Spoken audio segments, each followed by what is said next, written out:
Hi guys, it's Ray here, and today we are watching Batman the Animated Series, Season 1, Episode 14, Heart of Ice. So, my theories for this episode, I think this is going to be a freeze episode. I feel like there can't possibly be anything else that this would be. I could be surprised, or maybe there's another ice villain that I just don't know about from Batman lore. But, yeah, I feel like that's my only theory. Quick note, if you didn't see, I did post to the community posts on my channel that, unfortunately, I did record episodes 12 and 13. However, I fudged the audio on the videos, so there's no audio. So it's literally just my model moving around. There's no noise at all, not even from the episode. I don't know how I messed that up, but somehow my OBS disconnected from my mic and from my computer audio. I don't know what happened, because they had always been connected before, so... But yeah, so that happened. So after this episode, and after I do my little discussion after this episode for this episode, there'll be a short little segment for my reviews on episode 12 and 13. Just so you can kind of get my general thoughts on that, especially for 13, which is Penguin's first appearance. So, yeah. Sorry about that. Hopefully that doesn't happen again. I will probably just be double checking everything before I record from now on. But, yeah. Anyways, I am looking forward to this episode, so let's get into it. The monster who took you from me will soon learn that revenge is a dish best served cold. Okay, so this is a freeze episode. We spoke earlier with GothCorp CEO Ferris Boyle, who offered these comments. I don't know what this person has against GothCorp, but we've always looked upon ourselves as the people company. I already don't trust him. He looks like a sleaze. A heartfelt plea. The kid's enjoying the snow.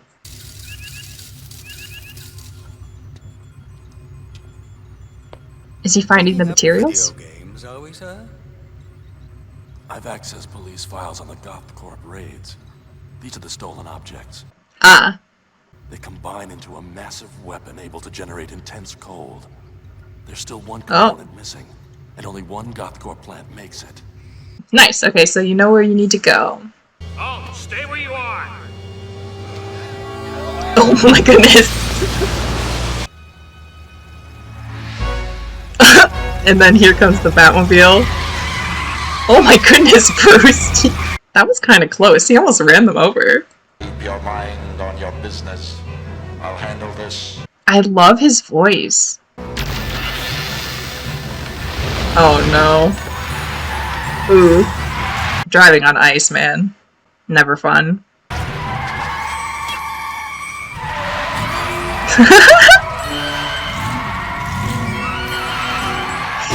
Ooh. I mean, could have been worse, I guess, but...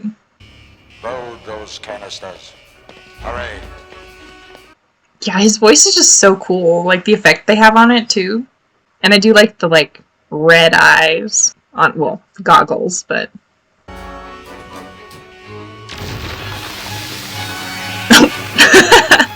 Yeah, if I was them, I would just stay in there.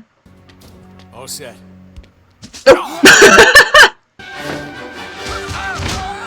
Ooh! That was nice. That's Mr. Freeze to you.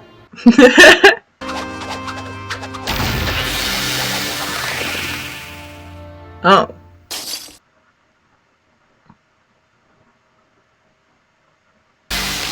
Oh no! Johnny! Johnny, not Johnny!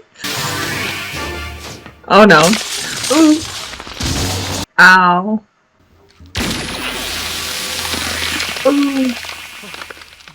That has to be so cold. I got you. Leave him. Wow, okay. He should have been more careful. What? But he's one of us. Then perhaps you'd like to share his fate. They're like, yeah, no, let's just go. Wow. What an ass! He's kind of the one that hit him. He's not even kind of. He is the one that hit him. Nice. Damn. Yeah, he's gotta help.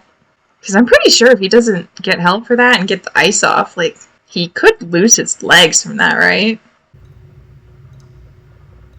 I just love that there's an escalator. Oh, they took him to the Batcave.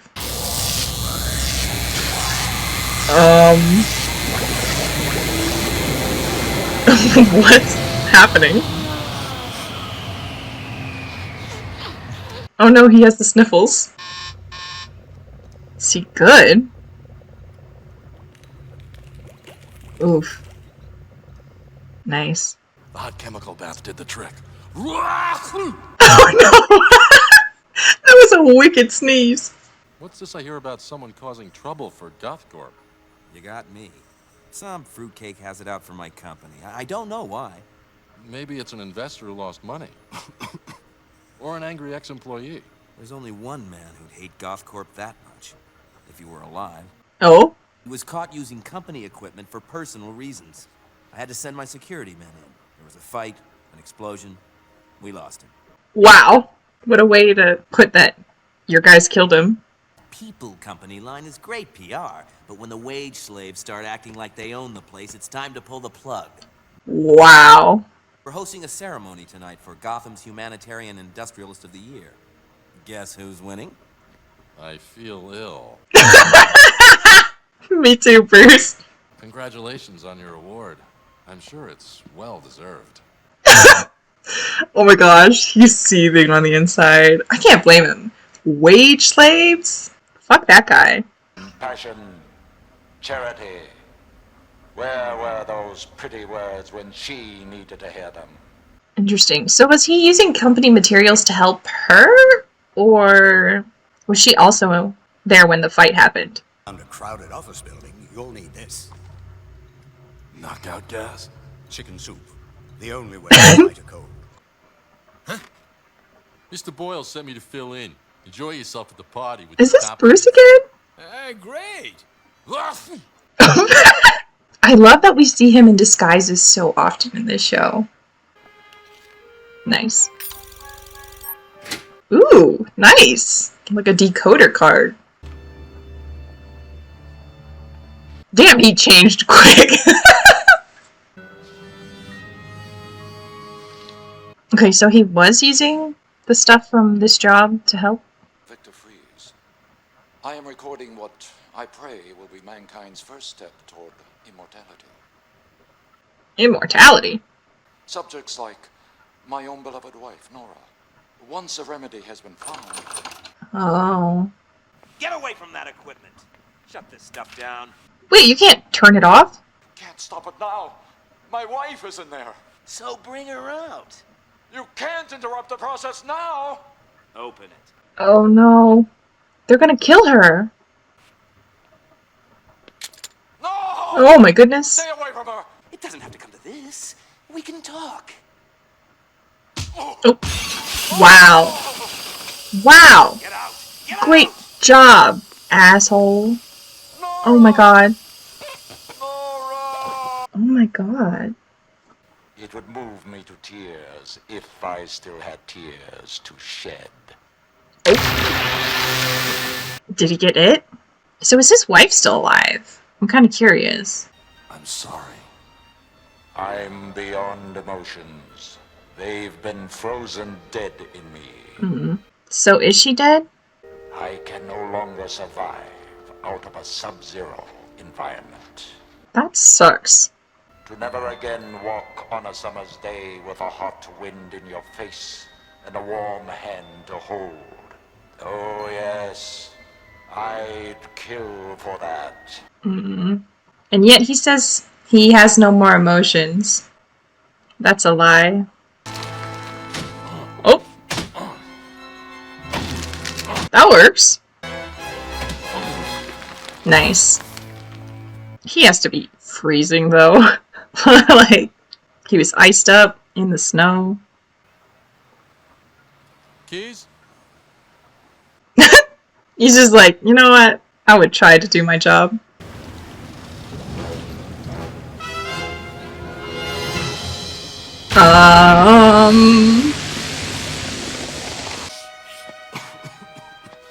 Oh, he is not doing well.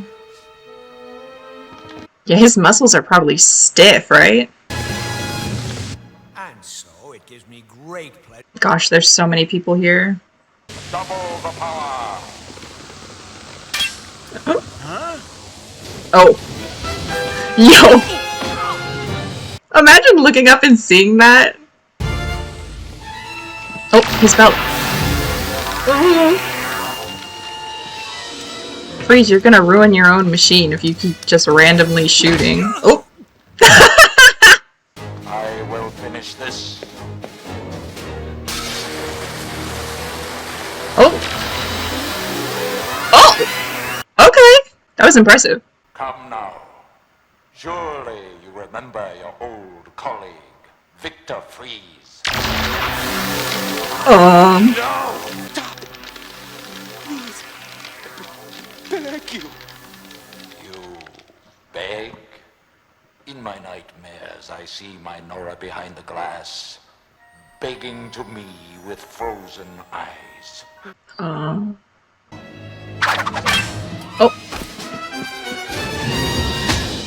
Nice. Oh. Oh my goodness! He's strong!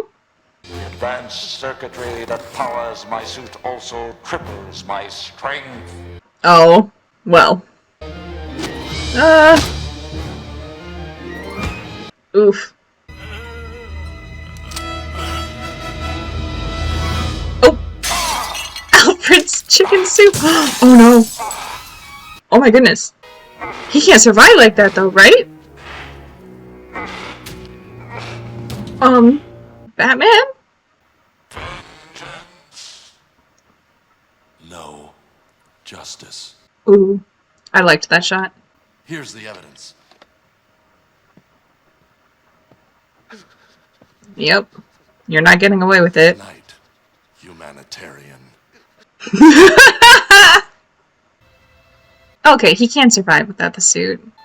Some place where a warm hand waits for mine.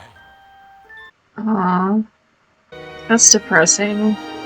Or is he okay in that cell without the suit because it's like specially made for him? Okay, so that was episode 14 of Batman the Animated Series, Heart of Ice. So it was indeed a Freeze episode like I suspected. I feel like if you know any of Batman's villains at all, you probably would have guessed it from the title what this episode was about. So Victor Freeze in the show, I think also, if I'm remembering correctly, in the Arkham games, he's also trying to help his wife, but it seems like in this one, his wife is dead. Like, that guy doing what he did in that room both changed him into Mr. Freeze, where he, like, needs to be in a cool environment, and then also killed his wife. Like, geez, like, I'm glad he did not get away with that. Because, like, even though, yes, Victor was using company materials for things that weren't approved, like, that does not, like, give you the permission. Like, even if you own the equipment, it doesn't give you the permission to, like, I feel like, I mean, I guess you do have the permission, but, like, it doesn't excuse the fact that you are willing to unplug it and kill his wife. Like what? No morality at all. And his security people also going along with that, fuck those guys too. Because, like, what do you mean? You're gonna unplug this and kill this woman that is cryogenically frozen right now? Hello? And then he pushed him into, like, a bunch of chemicals that were on a table.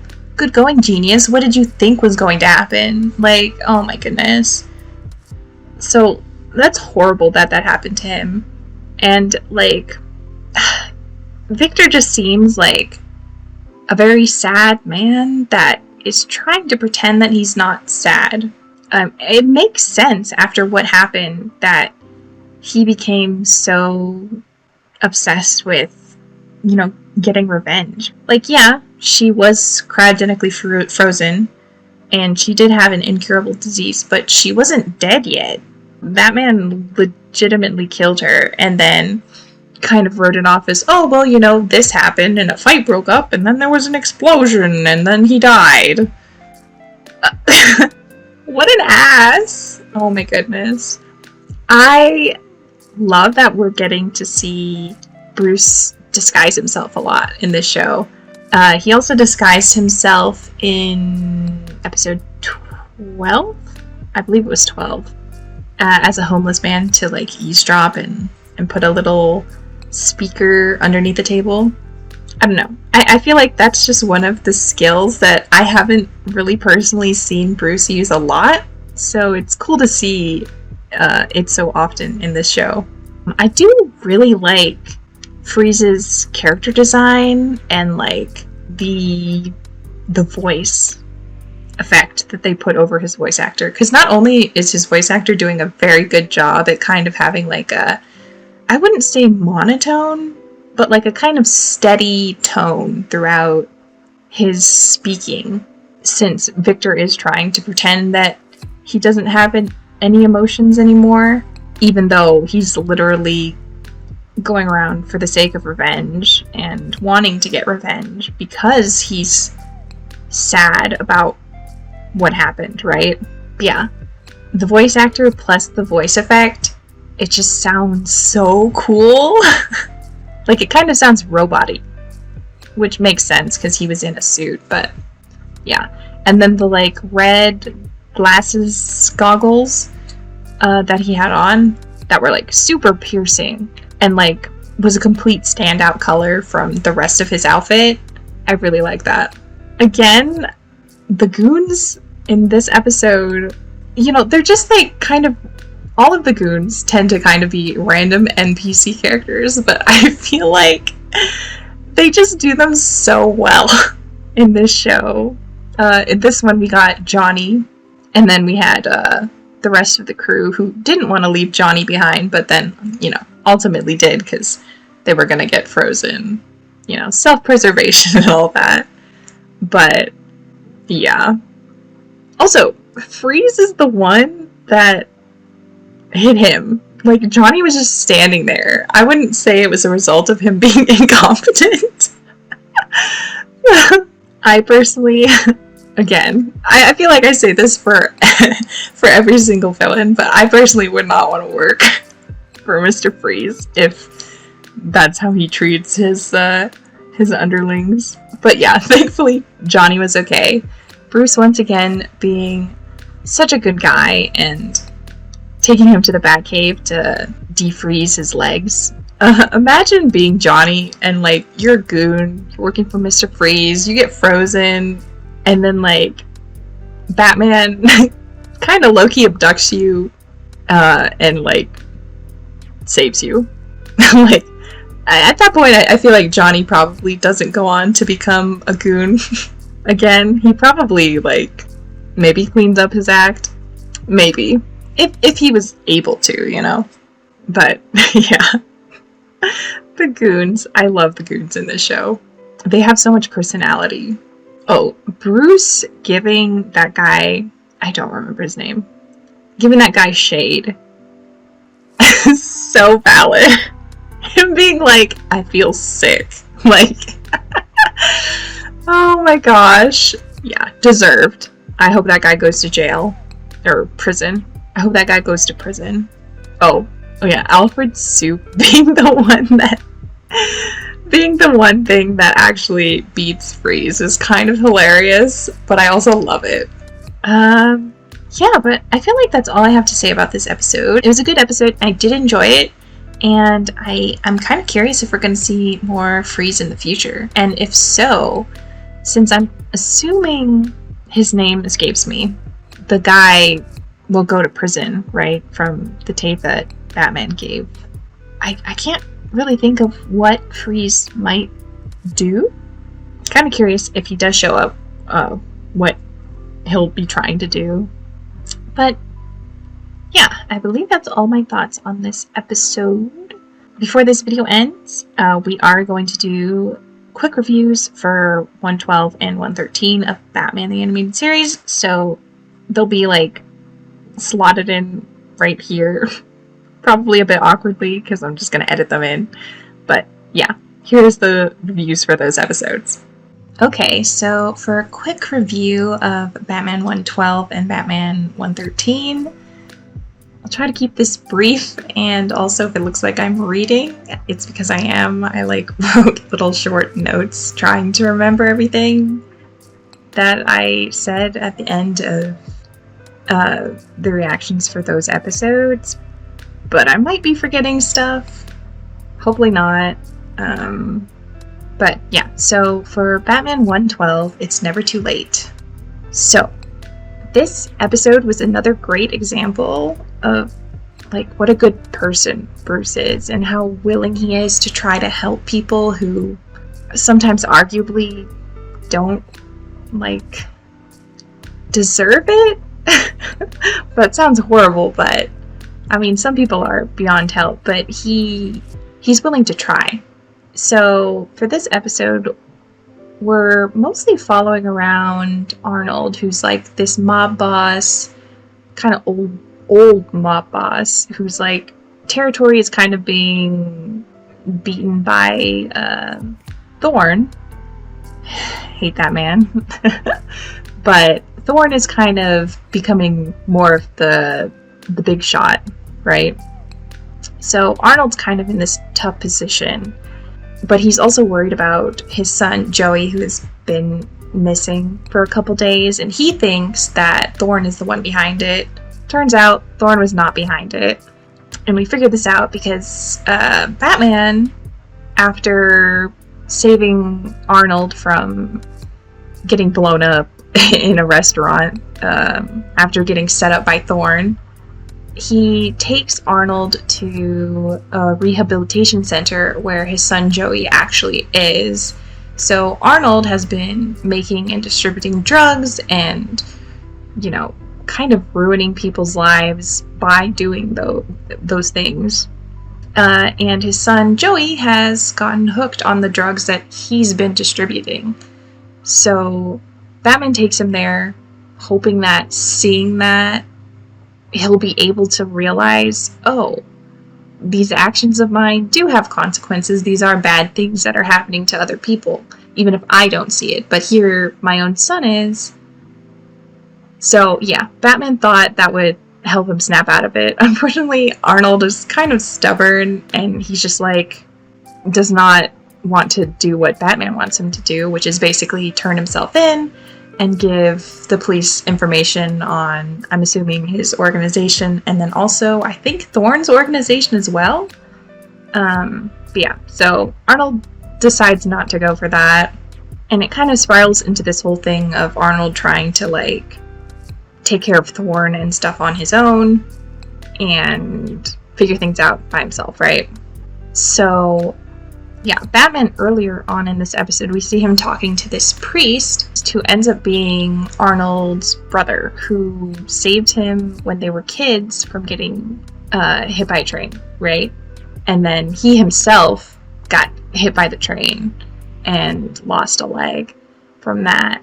So Arnold, this episode, was struggling a lot with the PTSD from that happening, which, valid. That would be such a horrific thing to see as a kid and to happen as a kid, even as an adult, to be honest. The idea of someone getting hit by a train for you it's kind of intense. So yeah, anyways, Batman basically told his brother to be there, and so his brother was able to kind of talk him down, right, and get him to kind of finally realize that his life is kind of falling to pieces right now, and that he can take that step and just turn himself in and give the police the information that they need to hopefully stop more bad things from happening. Yeah, Bruce went through all of that. He took him to see his son in the rehabilitation center, and he did all of this research on Arnold's background and found his brother and talked to his brother and asked his brother to be there to help Arnold. And, like, Bruce is just constantly going above and beyond, and I really love that about him, because he did not have to do all of that for Arnold. Arnold had presumably been a mob boss and distributing drugs and stuff for a really long time, and it would have been so easy for him to just be like, well, this is a bad person who will always do bad things, but he gave him the choice, you know. I do like that his brother Michael is the one who got through to Arnold, because Arnold had so much guilt about what happened to Michael on the train tracks, right? And Michael showing up for him and refusing to be pushed away, no matter how hard Arnold was trying to push him away, made him realize that no matter how bad of a person he is and how bad his life is falling apart right now, there is still someone who cares about him, right? Like, despite everything, he can take that initiative and better himself, not only for the people he loves, but for himself as well. It just hit more than if Batman was the one to convince him to stop doing what he was doing, because Arnold has never seen himself as a good person. Even when he was a kid, and his worst crime was probably just like stealing candy, he still thought he wasn't someone worth saving. I don't know if that was like retroactively, but he literally tells Michael, like, you knew I was no good, so why'd you save me? And saying that as like referring to when you were a kid and you were about to get hit by a train it's kind of crazy. But so I am glad that it was Michael that got through to him. And hopefully in the future they can repair the relationship, or at the very least not have that uncertainty about each other hanging over their heads for the rest of their lives, you know? Yeah, I think that's all my thoughts on episode 12. That is kind of all I have in my little bullet points. I could be forgetting something, but yeah, okay. So, on to Batman 113. I've got Batman in my basement. First off, this episode title had me thrown, because I did not know what to expect from this episode. I thought my theories for it were maybe like a Robin origin story, since technically Batman lives in Bruce Wayne's basement, right? But yeah, it ended up not being that, but I did really like this episode and what we got in this episode. So for this, we were basically following two kids, Sherman and Roberta, who are kind of like into detective stuff, right? And so Sherman sees this vulture flying around and he's like, that's weird. What's a vulture doing in Gotham City? And I was also like, that's weird. And they follow the vulture to an abandoned factory. Although I don't know if it was abandoned. There were bird seeds still in there, so I don't know. But some type of factory, right? And they see Penguin collecting a stolen Fabergé egg, which it's kind of funny that he was trying to steal an egg. And then stuff happens. They end up with the egg and an unconscious Batman in Sherman's basement, right? So this episode really gave me Home Alone vibes, with the kids like trying to fortify their house against Penguin and his goons. And it was fun to see. Okay, yes, the vulture. So Penguin in this has a pet vulture called Scrap. I have never seen the Penguin used use a trained bird before, or at least I don't think I have personally. If it was in something I've seen before, I don't remember it at all. But I think that's so funny that the penguin's just so on brand in this. He's stealing eggs. He has a trained bird. They met up in a bird seed factory. I don't know. But not only is it so on brand, but Scrap the vulture was actually a lot more capable than you would assume. Because, like, not only are vultures terrifying. Personally, I'm scared of vultures. I've seen them when I was much younger. When I think I was 6, I saw vultures outside of, like, we were staying at, like, this rented house in Florida, and I remember looking out the window and seeing vultures messing with the garbage bins, and to my little 6-year-old self, they were terrifying because they were so fucking huge, even from seeing them way off in the safety of the house. So personally, vultures scare me.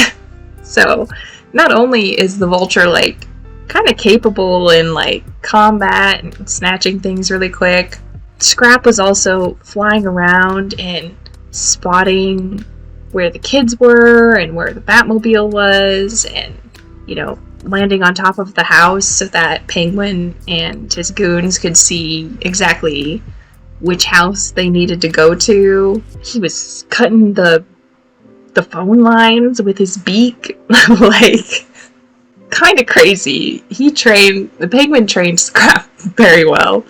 I wonder if we're gonna see Scrap again, because at the end of this episode, it says in the newspapers that he was taken in by Gotham Zoo. So I don't know if Penguin will go to the zoo and collect him, or if this was the only appearance of Scrap. That we'll see. But either way, I did really enjoy the fact that Penguin had a trained bird. Penguin himself is also very competent in this. I wouldn't say he's been incompetent in other things that I've seen, but I don't know, I felt like he was more versatile in this version of himself.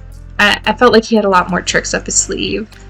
So, like, he had the poison that put Batman out of commission, and his, like, umbrella had, like, the little feature that shot the thing at Batman, and then also he used it to, like, blow up locks to open doors. He also had a sword, and he was pretty good at sword fighting. Like, he was going toe-to-toe with Batman with the sword fighting. Granted, Batman was still under the effects of the poison, but still impressive.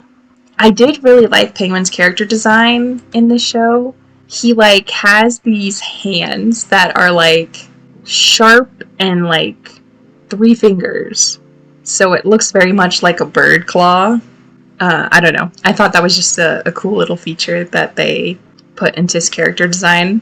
I think it's funny that Frank and Nick, who were originally picking on Sherman near the beginning of the episode, and then joined their little group in protecting Batman in the basement, they ended up kind of joining Sherman's, like, little detective agency that he had running at the end there.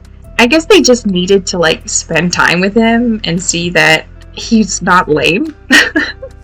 I feel like a lot of the times what kids make fun of other people for can easily be rectified if they just spend some time together where they can't continue picking on each other. Because obviously when the goons were attacking the house, there was no time to keep picking on Sherman, right? So Frank and Nick were kind of forced to face the fact that, hey, you know what? Sherman's actually pretty cool. And this detective thing that we were kind of making fun of him for is also pretty cool. So they ended up joining his little detective group at the end there. And probably they ended up being friends for a while. Honestly, these 4 kids probably ended up being friends for a really long time, just because I feel like there's nothing more bonding than trying to protect your house from intruders, right? Together, Home Alone style, with Batman knocked out in your basement. I did find it cute that Sherman tried to set his mom up with Batman. Oh my goodness. She was into him though. Like, she was starstruck when she saw Batman. And I also found it cute that the ending kind of implied that Batman was keeping tabs on Sherman and the others, and their little detective group, just in case they ended up stumbling into a big case like they did in this episode. Yeah, so I wonder if we'll see these kids again. Maybe they'll get mixed up into something again, or if we'll never see them again. Either way, I did really like this episode. I feel like this is one of my favorite episodes so far, just in terms of sheer fun, you know? But yeah, I believe that's everything, kind of all my bullet points. Again, I could be forgetting something because it's not like fresh off the back of my head after watching the episode, but yeah. Anyways, if you liked this reaction, be sure to give it a like, and if you're interested in more content like this, we're currently watching Buffy the Vampire Slayer on Mondays and Fridays, and we're watching Batman the Animated Series on Tuesdays and Thursdays. So if you're interested in either of those, feel free to subscribe, and yeah, I will see you guys next time. Bye!